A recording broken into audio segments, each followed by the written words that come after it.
Ahí está. Listo, estamos grabando. Voy a poner Bueno, una todo presentación. tuyo, Ferraro, ¿no? Sí, Primero, listo. para presentar Pongo micrófono en mudo. ventana acá. Ahí está. Voy a poner la pluma. Bueno, ahí se ve bien, ¿no? Sí, sí, se Perfecto, ve joya. Se ve perfecto. perfecto.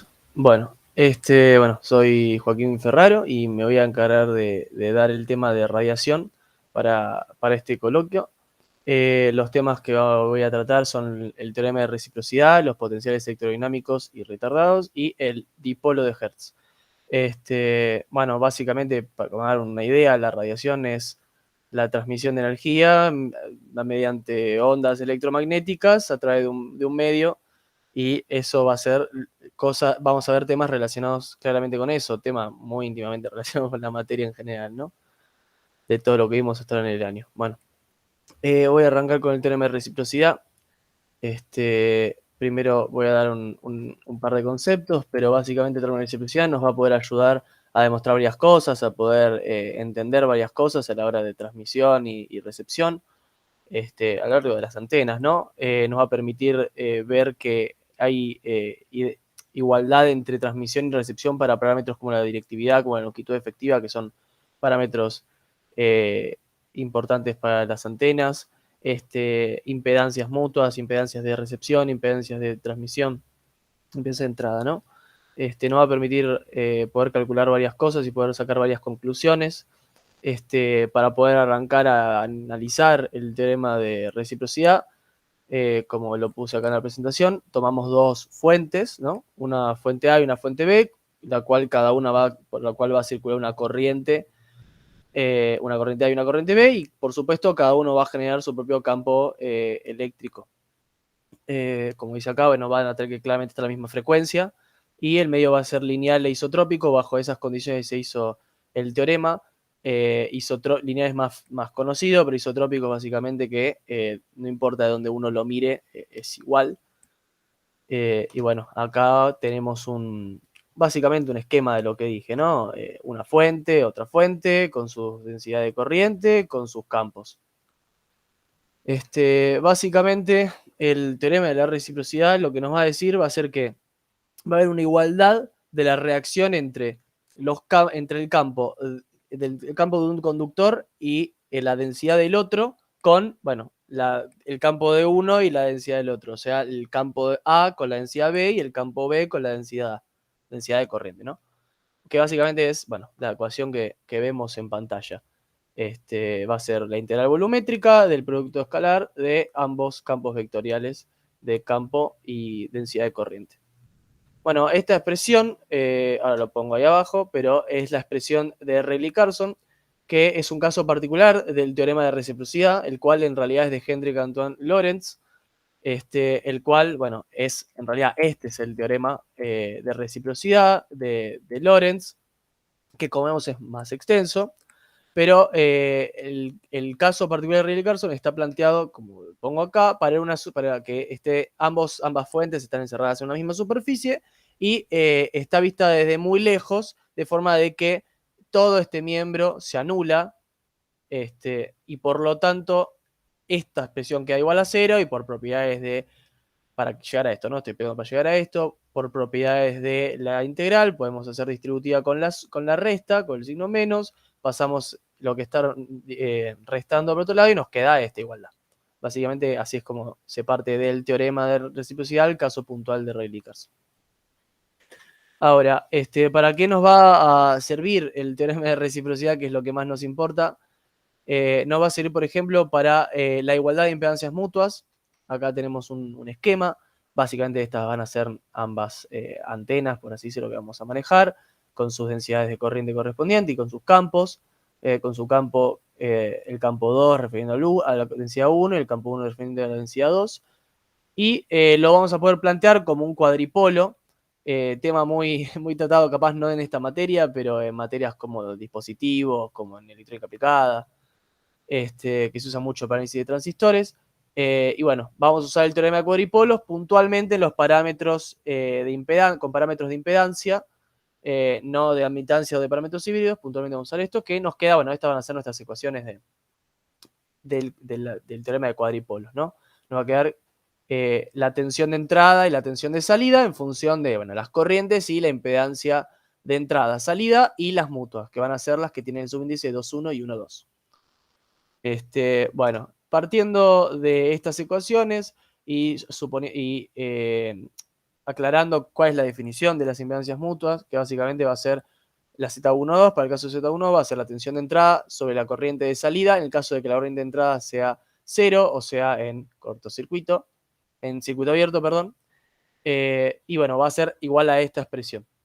Lo mismo para la otra impedancia mutua. ¿Para qué va a entrar en juego el teorema de reciprocidad? Bueno, como ya conocemos la igualdad que vimos recién, está escrito diferente, pero no deja de ser la misma. Nos va a permitir que, bueno, usando estas ecuaciones que tenemos acá arriba, si las igualamos y las despejamos, claramente nos va a quedar, bueno, Z12 por I1 por I2 igual a la integral esta, y Z21 por I1 por I2 igual a la integral esta. Las igualamos, los I1 con I2 se nos tachan, y evidentemente nos va a quedar que las impedancias mutuas van a ser iguales. Este concepto se usa tanto en radiación y en antenas como en la teoría de circuitos en general. Pero bueno, en el caso puntual para radiación se usa este teorema, pero en general el teorema de reciprocidad es uno muy conocido, también se usa también en teoría de circuitos. Bueno, pasando al siguiente concepto, también vamos a ver que nos va a mostrar una igualdad de impedancias en transmisión y en recepción. Supongamos el sistema igual al anterior, pero en este caso vamos a poner una carga en la salida y vamos a tener dos sets de ecuaciones. Vamos a tener las ecuaciones de transmisión, las cuales van a ser las mismas que vimos en la diapositiva anterior, pero la única diferencia es que, bueno, en ambas se hizo factor común I1 y en el de abajo I2. Y bueno, acá aparece RL porque, bueno, ahora sí tenemos una carga. Y estas van a ser las de recepción, que la diferencia es que, bueno, al tomar en cuenta la recepción, al estudiar la recepción, o sea, estudiarlo desde la salida, vamos a suponer que tenemos un generador en la salida y vamos a pasivar la entrada, por eso es que B1, la expresión de B1 va a quedar igual a 0, y acá nos aparece este BG. Partiendo de estas cuatro ecuaciones, podemos llegar a estas dos de la impedancia de entrada. Ambas se deducen de la misma forma. Voy a mostrar más o menos cuál es la lógica de esta. La Z de entrada para transmisión, básicamente es agarrar la primera ecuación, tal como la tenemos acá, y vamos a despejar I1 sobre I2 de esta ecuación de acá, pasando, bueno, menos Z22 restando, dividiendo Z21, y nos va a quedar eso I1 sobre I2, lo damos vuelta, y nos va a quedar finalmente esto que tenemos acá puntualmente, y finalmente nos va a quedar la ecuación esta. Haciendo lo mismo para recepción, pero con el otro par de ecuaciones, llegamos a lo mismo, y como claramente se puede ver en pantalla, ambas expresiones son iguales, por lo tanto se llega a la conclusión finalmente de que ambas impedancias de entrada, tanto en transmisión como en recepción, son iguales. Bueno, siguiente tema, perdón si voy muy rápido, díganme, pero bueno, por la cantidad de cosas de las que hay que hablar que trato de ser conciso. La longitud efectiva. Bueno, la longitud efectiva es la... Sí. Una consulta, con impedancia, o sea, con impedancia de entrada, de recepción y de transmisión, ¿vos a qué te estarías refiriendo, digamos? La impedancia de entrada vista en el punto de recepción, o sea, uno tiene, cuando ve del punto de la transmisión, de la antena de transmisión, uno tiene una impedancia de entrada, que sería todo lo que sería la relación, bueno, como dice, la relación entre la tensión en la entrada y la corriente que circula por la entrada, o sea, por la antena, y del otro lado sería visto desde la recepción, o sea, visto desde el receptor, visto desde la otra antena, por así decirlo. Claro, bueno, o sea, la parte eléctrica todavía, o sea... Claro, sí. No estás viendo la parte de radiación todavía. No. Todavía, listo. Bueno, la longitud efectiva, que va a ser, bueno, la relación entre los componentes tangenciales del vector radiación y corriente de entrada de la antena, como lo dice ahí. Yo sinceramente traté de buscar una explicación más en criollo, pero bueno, no la encontré, pero por lo que entendí yo, básicamente es, bueno, como lo dice la palabra, la longitud a la que es realmente efectiva la antena, ¿no? Bueno, un cuadrito más o menos de cuáles son las expresiones de longitud efectiva para los dipolos. Dipolo vamos a ver después qué es, cuando presente el dipolo de Hertz. Y básicamente para lo que se usa el teorema de reciprocidad en esto es para, al igual que con las impedancias de entrada, demostrar que las longitudes efectivas en transmisión y en recepción son idénticas, ¿no? Estas expresiones valen tanto para transmisión como para recepción. Es lo mismo que en impedancia de entrada. Y bueno, por último, voy a nombrar algunas otras cosas para las que se utiliza el teorema de reciprocidad. Que no voy a hacer tanto hincapié con las otras ni demostrarlas, pero los voy a mencionar. El primero es el coeficiente de desacoplo de polarización. ¿Qué es el coeficiente de desacoplo de polarización? Es bueno, la relación que existe entre la potencia que le llega a la antena realmente, ¿no? Supongamos la antena, que llega a la antena con la potencia que llegaría si estuviera totalmente acoplada, o sea, con adaptación total. Esa relación va a ser este coeficiente de desacople, y bueno, esto depende también de la polarización que se tome, si es lineal, si es circular, si es elíptica. Cada una tiene su expresión en particular. Luego también vamos a ver cómo son los campos próximos a un dipolo, también se puede estudiar eso, gracias al teorema de reciprocidad. Bueno, esto capaz no tiene tanto sentido ahora, pero después cuando veamos el dipolo de Hertz vamos a ver que esto es el caso real de una aproximación del caso ideal que se toma de cómo va a ser la relación en el dipolo de Hertz con la corriente y la longitud del dipolo y sus gráficos de radiación, que por supuesto cuanto más cerca estés, más es la energía que transmite, a lo largo que se va expandiendo se va perdiendo. También nos permite analizar las impedancias mutuas entre los dipolos, dependiendo cómo están dispuestos, si están puestos, bueno, paralelamente o transversalmente. Podemos ver que está más o menos amortiguada la impedancia. La impedancia tiende al valor estable más o menos rápido, por eso más o menos amortiguada. También nos permite ver la impedancia de entrada de un dipolo, como hemos visto, que básicamente nos va a permitir, este sería el gráfico de relación que nos permite la teorema de reciprocidad, y sería la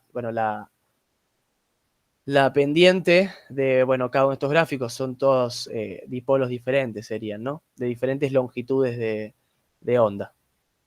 Ya también tema que vamos a ver, que hay diferentes dipolos dependiendo de la longitud de onda. Bueno, con esto terminaría el teorema de reciprocidad. Repito, yo traté de acortarlo porque, bueno, al ser media hora y ser 4 temas extensos, traté de acortar lo más que pude. Esto fue lo más general que encontré de la utilidad del teorema de reciprocidad en radiación, ¿no? ¿Cuál es el vínculo con la radiación? Bueno, son todas cosas que nos permite analizar los campos y cómo se comportan, cómo se interrelacionan los campos entre sí, cómo se relacionan las impedancias de ambas antenas entre sí. Poder analizar los circuitos formados por antenas y de esa forma poder elaborar conclusiones y ver qué antena nos conviene, cómo se comportan. Es un teorema por lo que leí, por lo que investigué, es un teorema muy importante a la hora de la transmisión, ¿no? De transmisión de energía, para el caso de radiación de antenas, ¿no? Bueno, ahora ya voy a pasar al siguiente tema, que es potenciales electrodinámicos. Bueno, voy a poner ya rápido en pantalla. Esto es lo que nosotros ya conocemos, ya usamos en el primer cuatrimestre de esta materia, que básicamente se para los casos estáticos. Los casos estáticos es cuando el tiempo no varía. O sea, básicamente las fuentes no nos van a variar con relación al tiempo. Que todo esto nos facilita todo, por supuesto, al igual que nos pasaba cuando en física 1, cuando se ve física estática y física dinámica, que claramente la física dinámica es más complicada que la estática. Lo mismo nos pasa acá con los campos eléctricos, magnéticos y con nuestros potenciales escalares y vectoriales. Bueno, entonces, ¿qué es lo que vamos a tratar? No, me faltó una. ¿Qué es lo que vamos a tratar? Vamos a tratar cuando varía el tiempo. Eso es básicamente los potenciales electrodinámicos. Nosotros vimos los estáticos, ahora vamos a tratar los dinámicos, aquellos que varían con el tiempo. Bueno, vamos a utilizar estas expresiones, nuestras queridas ecuaciones de Maxwell, que ya tanto conocemos y tanto estudiamos, y la ley de Faraday. De estas vamos a utilizar puntualmente estas para poder analizar y poder llegar a las expresiones de potenciales que nos interesan. Vamos a la siguiente, haciendo las sustituciones, ahora voy a volver para mostrar más o menos cómo se obtiene una, pero se llega a estas expresiones. Estas son las expresiones de los potenciales electrodinámicos, siendo B el potencial escalar y A el potencial vectorial. Bueno, voy a explicar rápido cómo se obtiene la primera para entender, pero básicamente, vuelvo para atrás, se utiliza esta ecuación de Maxwell, reemplazando la ecuación del campo acá, el gradiente se distribuye, la divergencia se distribuye, divergencia de gradiente queda laplaciano, y la divergencia con la derivada, al ser dos cosas diferentes, una estar en función del tiempo y el otro ser x y z, o sea, espaciales, se puede meter el gradiente adentro de la derivada y por eso queda así explícita la ecuación. Y el menos nace de que la ecuación que se reemplaza dentro de la de Maxwell tiene términos negativos. Y la otra, bueno, lo mismo, pero con las mismas ecuaciones y con más, es más o menos lo mismo. Pero perdón, tiempo, y aparte es más compleja, expliqué la más fácil de mostrar. Bueno, ahora, bueno, un segundo. Estas son las expresiones, así como están, son bastante complejas. Por supuesto, hay muchas soluciones posibles. Lo que se hace es darle un resultado, buscar una solución puntual. Hay dos formas de las cuales yo encontré, que una es el contraste de Coulomb y otra es la invariancia de Lorentz. No Lorentz que vimos en reciprocidad, sino otro Lorentz, Ludwig, no Hendrik. Lo que van a permitirnos nos van a dar una resolución de la divergencia de A, del potencial vectorial, y en base a eso se va a simplificar. Primero vamos a ver el de Coulomb, que lo que usa es básicamente decir que la divergencia de A es una función f y que A' va a ser A más esta expresión, siendo el laplaciano menos f, y al hacer la divergencia de A' nos va a quedar, bueno, se hace la distributiva, nos va a quedar la divergencia de A, que es esto mismo que tenemos acá, y el laplaciano, por lo cual nos va a quedar f menos f, finalmente 0. ¿Qué nos quiere decir esto? Que la divergencia de A' va a ser 0, por lo tanto, este término, esto y esto y esto nada más, se nos van a anular, quedándonos así las ecuaciones. Vemos que el potencial escalar se simplificó un montón, la del vectorial no tanto, pero de todas formas se simplificó, y así nos quedarían más simplificadas con una solución más fácil de utilizar. Y luego tenemos la invariancia de Lorentz o gauge de Lorentz, la cual va a consistir en darle esta resolución ahora a la divergencia de A. Esto está con otro símbolo, pero no deja de ser B, no deja de ser el potencial escalar. Y lo que se hace con esto va a ser, bueno, usar esta respuesta y llegamos a estas expresiones, las cuales la del potencial escalar parece más compleja, pero lo que tiene de bueno es que son bastante similares y de todas formas no dejan de ser... lo único que agrega es una derivada segunda en función del tiempo, que no es ninguna complicación en sí. Bueno, en definitiva, esta y la que vimos antes van a ser los dos pares de ecuaciones que nos sirven de los potenciales electrodinámicos, cada uno con su solución puntual. Bueno, la relación básicamente que tiene con la radiación va a ser obvia, y es que los potenciales, que para poder estudiar las ondas electromagnéticas que se esparcen por el medio y llegan de un lugar a otro con información y energía, claramente hay que poder conocer y poder estudiar los potenciales tanto escalares como vectoriales para poder saber la energía que nos llega. Es algo fundamental. Los campos, para poder estudiar los campos, se utilizan mucho. A partir de estas ecuaciones podemos obtener los campos. Pero bueno, básicamente eso. Ahora voy a pasar al siguiente tema. Sí, digamos que podés obtener directamente, conociendo la corriente que circula por la antena, podrías llegar a obtener los campos sin tener que hacer Por supuesto. La ley de Ampère, la ley de Gauss, etcétera, Claro, etcétera, ¿no? tenemos ya, y estamos hablando de dinámico, que es algo ya mucho más complejo. Esto es una expresión para hacer algo dinámico bastante simple. Ya tenemos eso, podemos sacar los potenciales y de los potenciales salen los campos también. Así de fácil.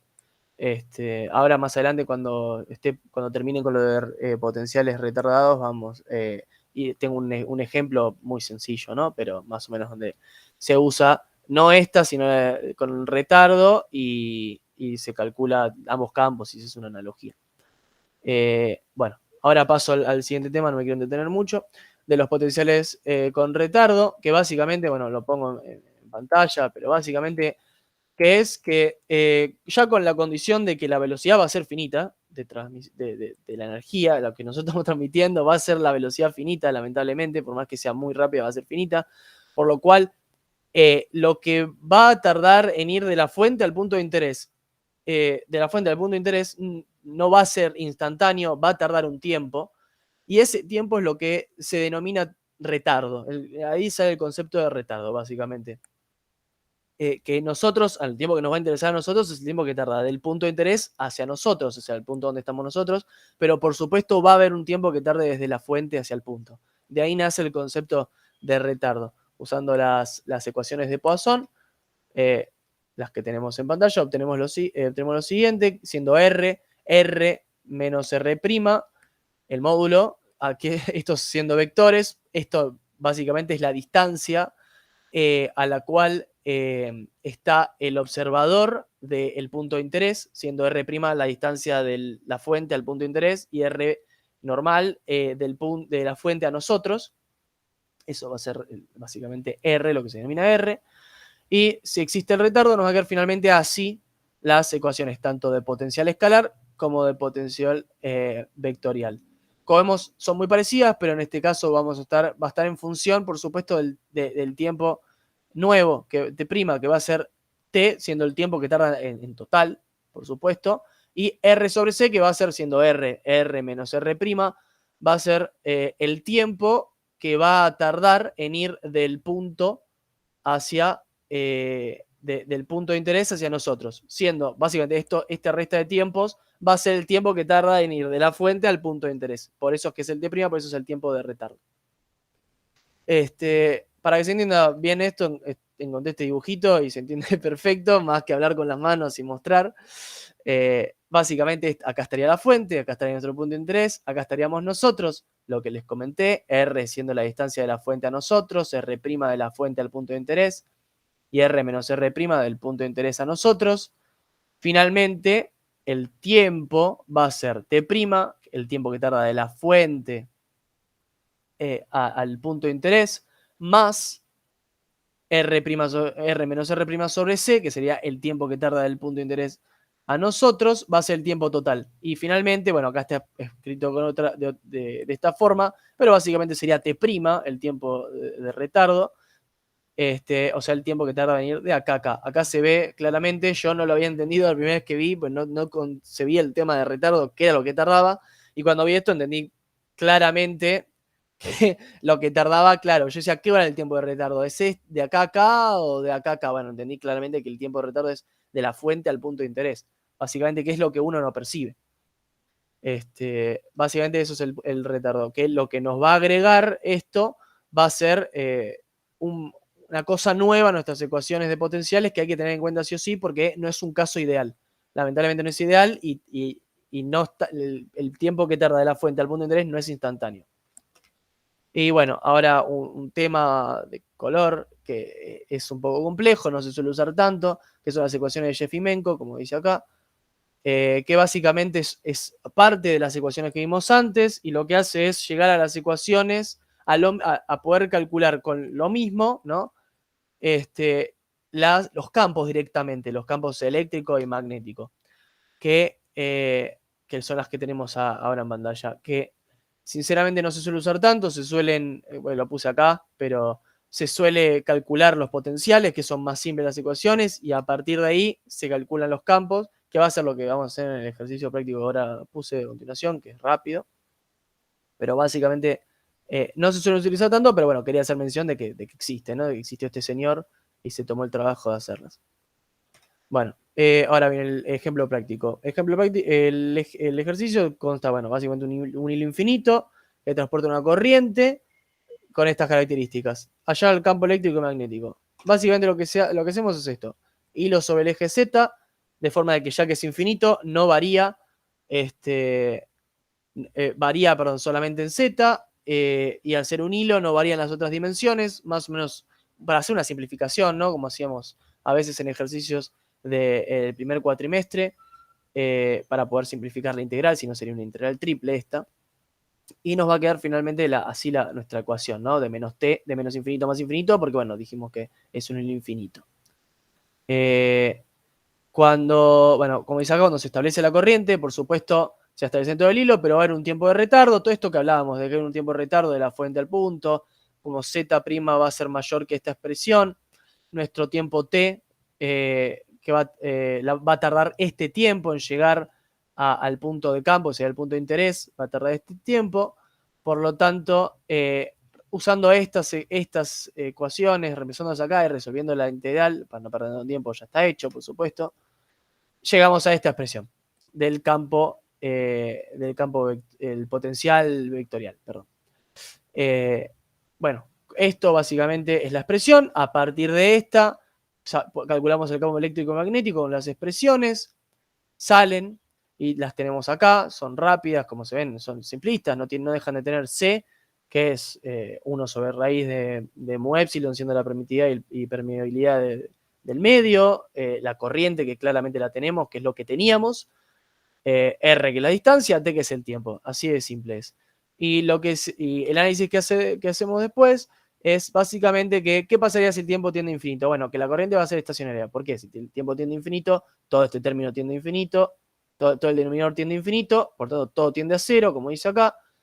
Y esto por las características va a tender a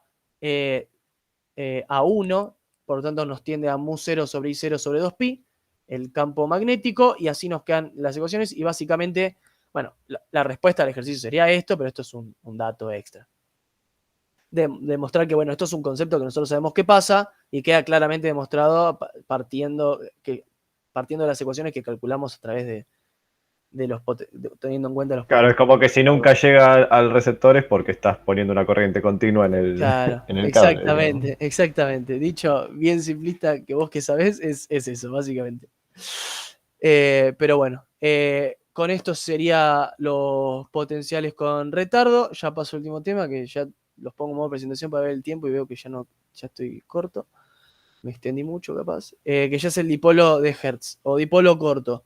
O también lo vi como dipolo elemental, pero sinceramente lo vi en algunos lugares como dipolo elemental, pero también encontré otros lugares que no es lo mismo, son muy, muy parecidos. El diagrama de radiación, ya después lo voy a explicar, pero también lo vi como que no era lo mismo. Pero sinceramente eso me genera duda. Lo vi en algunos lugares lo vi como que lo llamaban elemental, en otros lo vi como lo llamaban corto, otros lo llamaban corto y elemental. Lo vi de muchas formas, pero bueno. Yo, por lo que leí del documento que me encontré del señor Hertz, no de él, sino alguien que hacía un análisis, determiné que era el corto.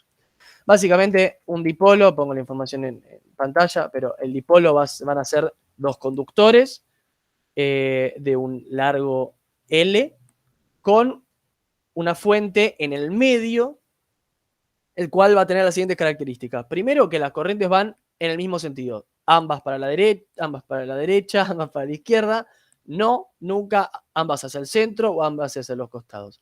La corriente va a ser máxima en el centro, o sea, donde está el generador, y va a ser mínima en los extremos, va a ser mínima, digo mínima, nula en realidad, pero va a ser mínima, no llegaría nula a cero nunca, tendería a cero. Después, que sería ese gráfico que vimos en teorema de reciprocidad, que dije que después íbamos a ver en los dipolos, que era como una pancita. Bueno, eso es básicamente cómo se vería realmente ese análisis de la corriente en función de la longitud del cable del dipolo. Y bueno, eso sería un dipolo. Ahora, puntualmente el dipolo de Hertz es un dipolo corto, que quiere decir eso, que la longitud del conductor es mucho más chico que la longitud de onda del conductor en sí, ¿no? Del dipolo, del polo. Y al mismo tiempo, el diagrama de emisión, el de radiación, va a tener forma de un toroide de sección circular con radio interno nulo. ¿Qué es eso? Bueno, ahora lo pongo en pantalla para que se entienda. Acá, si no parece que uno habla al aire. Este es el toroide. Acá se ve que tiene radio nulo. Lo que yo decía del elemental es que por lo que vi, por lo que leí, el elemental es un poco más chato, el toroide, y esto es un poquito más redondo. No es exactamente igual, pero son muy parecidos. Ambos tienen la característica de que la longitud del conductor es muchísimo más chica que la longitud de onda. Hay otro tipo de dipolo. Sé que Joaquín va a hablar en algún momento, va a hablar, creo que le había tocado un tipo de dipolo, pero hay de media onda, hay doblada, hay muchos tipos de dipolo. Esto es lo que les decía, que es el caso ideal, que es máximo en el centro y nulo en los extremos, pero esto en realidad sería la pancita que les había dicho antes. Bueno, y esto es que las corrientes van siempre hacia una misma dirección, el generador está en el centro, no le den tanta bola a la media onda que se ve acá de la corriente, porque esto me lo afané, porque es lo que encontré, que me gustó que se moviera y que era bastante didáctico, pero esto se ve acá, que le borré en realidad la parte, porque esto era un dipolo de media onda, por eso es que se ve la mitad de la onda de la corriente, pero yo creo que igual se entiende básicamente qué es un dipolo, porque yo sinceramente no tenía ni idea y cuando lo investigué dije, mirá que era un dipolo, es algo re simple, es increíble cómo uno puede transmitir información con dos conductores conectados en el centro. Pero es básicamente eso. Bueno, no me quiero extender mucho más. Unas características más del dipolo de Hertz, que bueno, el radio es mucho más chico que la longitud y por ende, al ser la longitud mucho más chica que la longitud de onda, va a ser el radio mucho más chico que la longitud de onda. La expresión del potencial vectorial, siendo LE la longitud efectiva que habíamos visto antes, R la distancia y la corriente, K una constante, J raíz raíz de menos 1, y la resistencia a radiación, que es un concepto importante. ¿Qué es la resistencia a radiación? Bastante simple. La resistencia a radiación es una resistencia. Pensemos en la antena. La antena tiene, le circula una corriente y transmite una energía, una potencia. La resistencia a radiación va a ser la cual, al circular de la misma corriente, disipe la misma potencia que estaría transmitiendo la antena. Es un parámetro bastante útil porque simplifica bastante básicamente podríamos reemplazar la antena circuitalmente, por supuesto, podríamos reemplazarla por una resistencia para analizar el tema de potencia nomás, ¿no? Bueno, y acá lee otra vez la longitud efectiva. Bueno, por supuesto, vinculación con dipolo de Hertz a la radiación, por supuesto que es medio obvio, pero al ser una antena, por supuesto, es lo que se usa para poder radiar, para poder transmitir energía.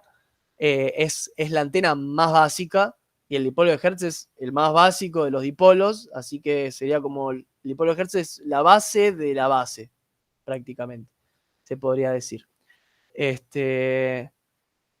Bueno, con esto terminaría el dipolo, ya los temas. Espero no haber sido muy rápido, pero bueno, tardé un poquito más de media hora igual. Sinceramente era mucha información. Voy a poner en pantalla. Esto siempre me olvido, hasta cuando practicaba me olvidé de mencionarlos. Bueno, no importa, ahora los menciono. Bueno, Hertz, de nuestro dipolo. Ludwig Lorentz, que es el que mencioné de la invarianza. Hendrik Lorentz, de nuestro teorema de reciprocidad. Lord Rayleigh y, bueno, Carson. Lamentablemente lo quise buscar, pero no pude encontrar una foto. Será que no es tan conocido el pobre, pero bueno, los que se encargaron de poder hacer el caso especial del tema de reciprocidad. Y bueno, Alfred Marilliner y Emil Witcher, que me olvidé de mencionarlos, pero básicamente son quienes se encargaron de encontrar las ecuaciones de potenciales electrodinámicos, ambos independientemente, en años diferentes, pero bueno, se les atribuye a los dos. Como Faraday y Lenz, que fueron independientes, que uno le agregó algo al otro, bueno, más o menos lo mismo, lo hicieron en conjunto. Sí, me olvidé mencionarlos, porque no los puse en la diapositiva y cuando los practiqué incluso me olvidé de mencionarlos, pero bueno, acá están. Esta diapositiva simplemente era para hacer mención a ellos, que gracias a ellos puedo estar yo hablando acá hoy en día. Pero bueno, esa fue mi presentación. Gracias y listo. Gracias por la oportunidad también de poder dar este coloquio para poder promocionar. dejo de presentar. No sé si hay alguna pregunta, no sé. Está solamente Joaquín, pero... Sí, y ahí pero bueno, Nicolás. sí. ¿Entró alguien más? No lo vi. Sí. Bueno, No, bueno, la verdad que muy bien.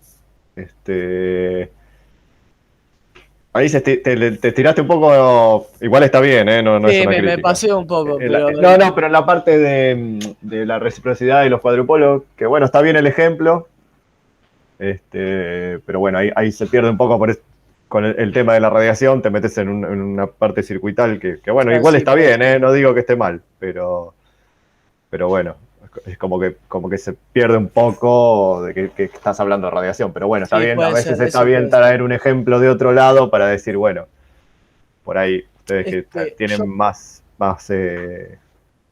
sí, vieron más cosas de teoría de circuitos, por ahí lo entienden mejor, ¿no? es que yo lo entendí por ahí, sinceramente, porque yo Claro, no, lo está busqué, bien. ¿no? Y yo vi que lo explicaban y todo, pero cuando vi dije, bueno, o sea, claramente la forma de explicarlo es yendo más a los circuitos, que no deja de ser la base de poder de analizarlo.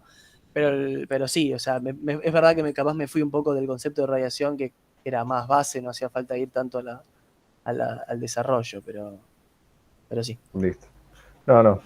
Por mi parte, estuvo perfecto, la verdad. Buenísimo, Así que bueno, muchas si no gracias. hay ninguna pregunta, pasamos a Tibeira. Dale, ahí presento. Bueno, dejo de presentar. Un segundito. Ya dejé de presentar. Porque lo cerré. Ahí se ve, ¿no? Sí, sí, sí, sí. Sí, ahí está. Bueno, yo soy Joaquín Siveira y como dice la pantalla, voy a hacer una breve introducción a la teoría de las antenas. Fue el tema que me tocó para la presentación de hoy. Los temas que vamos a tratar es la definición y clasificación de las antenas, los parámetros que las caracterizan a estas y por último, el modelo del dipolo delgado. Según el IEEE, una antena es la parte de un sistema que se encarga de radiar energía para transmitirla o para recibirla en forma de ondas electromagnéticas. Dicho de otro modo, es un medio de enlace no en un medio guiado, sino en el espacio libre. Hay varias formas de clasificar las antenas, una de ellas es su frecuencia de operación, esto es la banda de frecuencias en la que una antena puede trabajar por sus cualidades constructivas. Tenemos desde ELF, Extreme Low Frequency, que son 3 kHz, hasta EHF, 300 GHz, que es alta frecuencia, extrema alta frecuencia. Luego, según su geometría, las formas más comunes de antenas tenemos las de hilo, que pueden ser helicoidales, dipolo o de espira, bocinas, reflectores parabólicos y antenas de microstrip.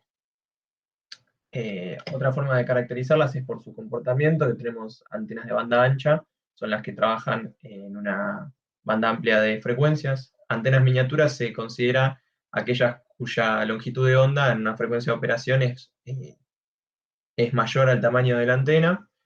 Y las antenas multifrecuencias trabajan a distintas frecuencias, por lo que estoy investigando, estas son, por ejemplo, las antenas de telefonía celular, que trabajan en las bandas GSM 900 y 1800, si no me equivoco, que es el estándar para ese tipo de comunicación.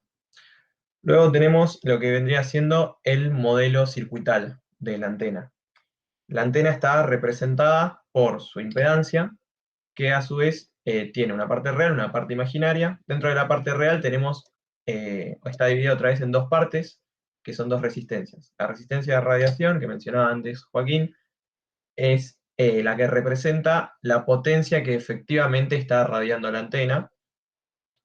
Y luego tenemos la resistencia de pérdidas, que nos representa las pérdidas que tenemos por efecto Joule en la antena, siendo la potencia total entregada a la antena la suma de estas dos potencias. Por último tenemos la parte imaginaria, que es la reactancia de la antena, y la reactancia nos da información sobre la densidad de energía contenida, de energía reactiva que se encuentra almacenada en una zona cercana a la antena. Ahora vamos a comenzar con, no, perdón, me falta una parte, la impedancia de entrada de las antenas es un parámetro muy importante, porque teniendo en cuenta la potencia que uno quiere irradiar, van a afectar la fuente con la que debemos excitar nuestra antena. Un breve ejemplo, por ejemplo, queremos radiar una potencia de 100 kilowatts y tenemos como dato la resistencia, la impedancia de entrada de nuestra antena. Tenemos que calcular con qué tensión debemos alimentarla. Para esto sabemos que la potencia radiada, bueno, suponemos que no tiene pérdidas, debido a que la resistencia de pérdidas suele ser mucho menor que la resistencia de radiación. Vamos a suponer la ideal. Entonces la potencia radiada, de esta fórmula podemos despejar la corriente con la que tenemos que suministrar, y teniendo la corriente y la impedancia, podemos averiguar la tensión del generador que necesitamos para radiar esta potencia. Ahora sí comenzamos con los parámetros. Voy a usar, me vino muy bien la verdad la presentación de Joaquín, porque hay un par de cosas que cabe mencionar. Según el teorema de reciprocidad, los parámetros en transmisión como en recepción, o por lo menos la mayoría de los parámetros son los mismos, así que vamos a hablar de los parámetros más útiles, digamos, en lo que es transmisión, y luego de un parámetro que es el área efectiva, que cobra sentido en el modo de recepción, digamos. Lo primero de lo que podemos hablar es la eficiencia de radiación, que es la relación, no más que un rendimiento, es la relación entre la potencia radiada y la potencia entregada. Se termina calculando como la resistencia de radiación sobre la resistencia total. Luego tenemos la intensidad de radiación. La intensidad de radiación es la capacidad de la antena, digamos, de concentrar la energía en una dirección o en un área en el espacio. Se calcula básicamente como el vector medio de Poynting, es la misma definición. Esto lo podemos hacer teniendo en cuenta que estamos usando la aproximación de campo lejano, porque el frente de onda de una antena en realidad sería esférico, pero al hacer la aproximación de campo lejano podemos tomar este frente de onda como plano, lo que nos permite calcular el vector medio de Poynting como un medio de la parte real del producto vectorial del campo eléctrico y el magnético conjugado, y además independizarnos de la distancia, porque digamos, si quisiésemos observar la densidad de potencia en un área dada, como el frente es plano, no importa la distancia, el área sería la misma. Por eso la intensidad de radiación está no me sale la palabra, en relación a θ y a φ. Bueno, operando matemáticamente obtenemos el módulo de esta. Y bueno, como sabemos, si hacemos la integral del vector medio de Poynting en un área, podemos ver qué potencia se está transmitiendo, digamos, radiando. Ahora vamos a hablar de lo que es un diagrama de radiación. Me parece mejor si lo comento con el diagrama en sí. Básicamente lo que nos da el diagrama de radiación es información sobre la intensidad de las ondas radiadas en distintas direcciones. Para hacer este diagrama lo que se hace es, como sabemos, nos estamos independizando de la distancia, entonces se fija una misma distancia y se sitúa la antena en el eje de coordenadas. Y podemos observar la intensidad de las ondas radiadas en dirección a los ángulos θ y φ. Por convención se suele usar con el campo electromagnético, pero como con el campo eléctrico, perdón, pero como el campo magnético se deriva directamente del eléctrico, se puede usar también sin problemas. Pero por lo general la mayoría de los diagramas de radiación se estudian con el plano del campo eléctrico. Luego, para hacer el estudio más sencillo, se suelen utilizar cortes transversales de este diagrama y representados en coordenadas cartesianas o polares. Y podemos obtener distintos datos de estos diagramas, tiene distintas definiciones, como puede ser el lóbulo principal, que es donde tenemos la mayor intensidad, el lóbulo posterior, el ángulo al que la potencia cae 3 dB, y muchos parámetros más. Bueno, Ese diagrama, digamos, significaría que la intensidad máxima estaría donde donde está pintado de rojo, o claro, donde está pintado de rojo, sería como si fuese de calor, no me sale un gráfico de calor. Ves que acá, por ejemplo, en el ángulo φ0, que representaría este eje, el ángulo φ0 tenemos la mayor ganancia. A ver, ganancia. Estamos hablando de un elemento pasivo. Sí, no la vamos a tener menor ganancia. atenuación, digo. Exactamente. Luego, lo que sucede, por qué en distintos ángulos tenemos distinta atenuación, es porque dentro de por la estructura constructiva de la antena se producen desfasajes en las corrientes que van a producir desfasajes en las ondas electromagnéticas que se emiten. Y en distintas direcciones, la suma de estas ondas puede ser constructiva o destructiva. Obviamente siendo constructiva en las zonas en las que tenemos mayor intensidad y destructiva en las otras. Para el estudio de las antenas en general, lo que se utiliza es un elemento teórico llamado radiador isotrópico. El diagrama de radiación es una esfera porque irradia de igual forma en todas direcciones. Y podemos obtener la potencia radiada por un radiador isotrópico a una distancia dada, haciendo la integral del vector de Poynting en dicha esfera, en coordenadas esféricas siempre, y nos da 4pi por radio al cuadrado por el módulo del vector de Poynting. Dependiendo del tipo de antena que tengamos, de las cualidades constructivas y del fin que le vamos a dar, vamos a tener distintos tipos de diagramas. Por ejemplo, acá podemos observar a la izquierda un diagrama omnidireccional, es decir, que intenta, digamos, radiar en todas las direcciones con la misma intensidad, y un diagrama directivo que concentra toda la potencia en una sola dirección. Esto no es ni bueno ni malo, simplemente es diferente. El caso de la izquierda podría ser, por ejemplo, una antena emisora de radio FM, donde las antenas que están recibiendo están distribuidas a lo largo de una ciudad, y tenemos que tratar de distribuir la potencia de forma equitativa en todas direcciones. Y el caso de la derecha es el típico diagrama de radiación de un reflector parabólico que intenta concentrar en una sola dirección toda la potencia. Bueno, otro parámetro que se utiliza para juzgar la eficiencia de la antena es la beam efficiency, justamente la eficiencia del haz, que compara la potencia total radiada con la potencia radiada en un cono de este diagrama. Ahora vamos a hablar de lo que es la directividad. Como mencioné antes, se utiliza para el estudio de las antenas el radiador isotrópico. Y la comparación de la intensidad radiada en una dirección de tu antena con la del radiador isotrópico se llama directividad. Básicamente es la capacidad de una antena de dirigir la potencia hacia una dirección dada. Por ejemplo, acá tenemos una antena que es muy directiva y otra que no lo es tanto. Luego tenemos la ganancia, que como decía antes, quizás no es la palabra más acertada, porque la antena es un medio disipativo, no tiene ganancia, pero bueno, le quisieron poner así.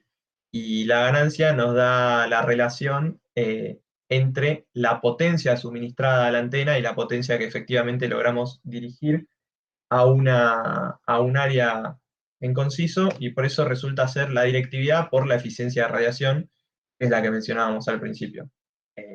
Por eso podemos decir que la ganancia nos da parámetro de lo que está pasando a la entrada de la antena, toma en cuenta las pérdidas, y la directividad nos va a dar parámetro de lo que va a suceder una vez que la señal ya se está radiando. Por último, con los parámetros, vamos a ver el parámetro, como mencionaba antes, todos estos eran en transmisión, pero es lo mismo para recepción, y este parámetro del área efectiva, matemáticamente es la potencia que llega a la carga sobre la intensidad de potencia del área incidente, y esto representa básicamente el área de la cual la antena receptora aprovecha energía, digamos. Y está muy relacionado con el ángulo de incidencia de la onda transmitida, o la onda que está recibiendo. Bueno, el teorema de reciprocidad relaciona los parámetros de transmisión y recepción. Tenemos esta fórmula que la vamos a usar ahora para hacer un ejercicio. Un breve ejercicio: tenemos un transmisor con una antena de directividad de 4 veces.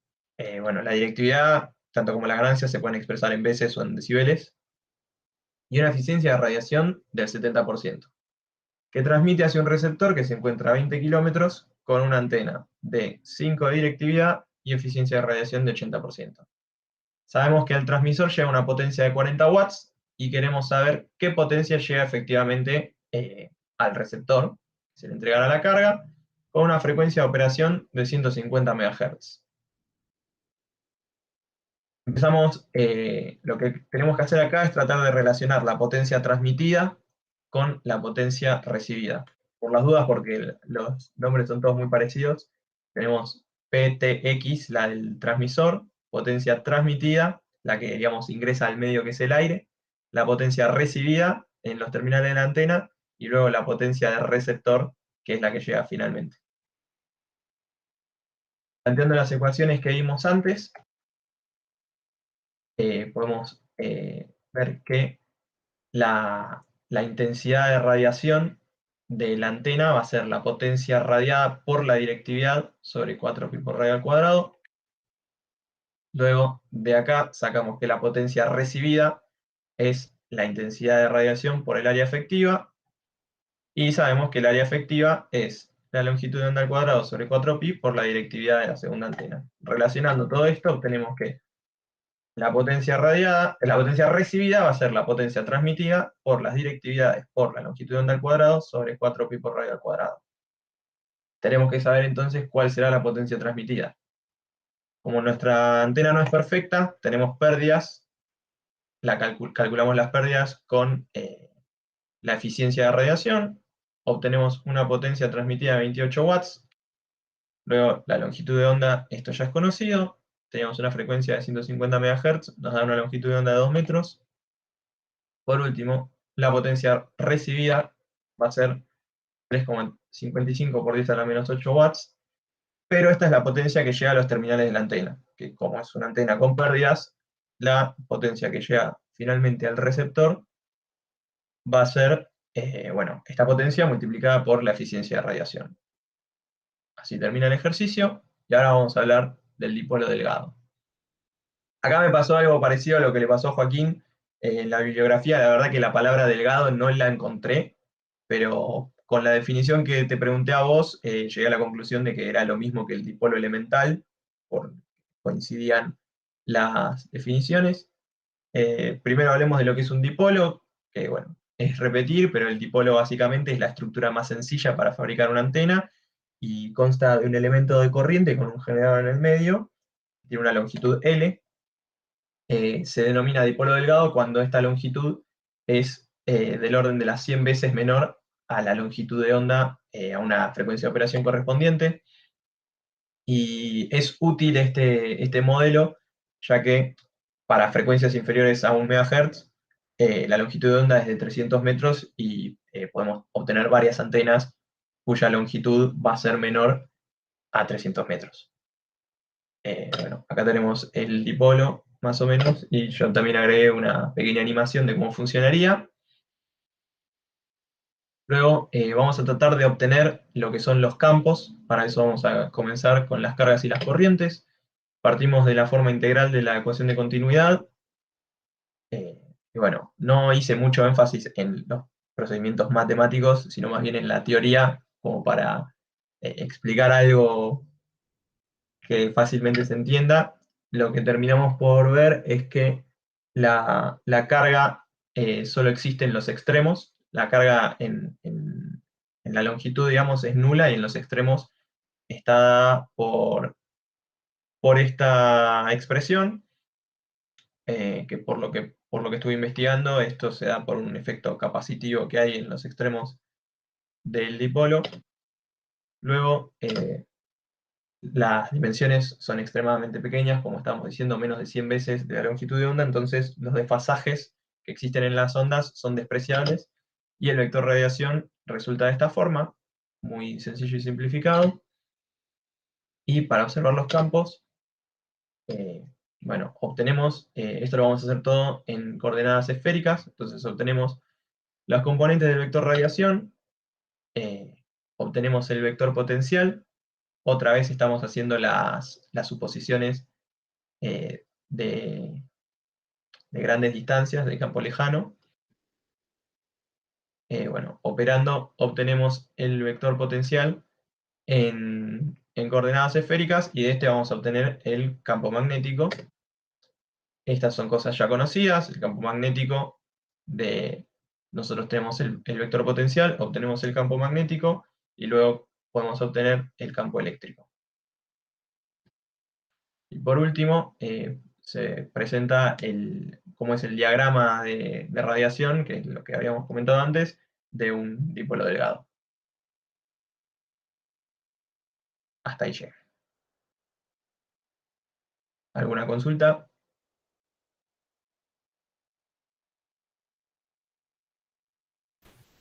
Por mi parte no, estuvo No, muy buena. muy bien, Estuvo buena la presentación. verdad, muy bien.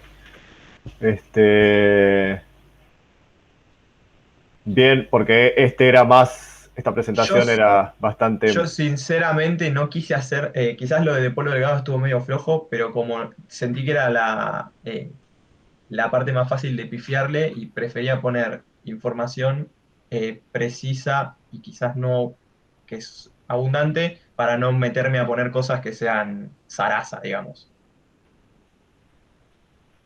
Bien.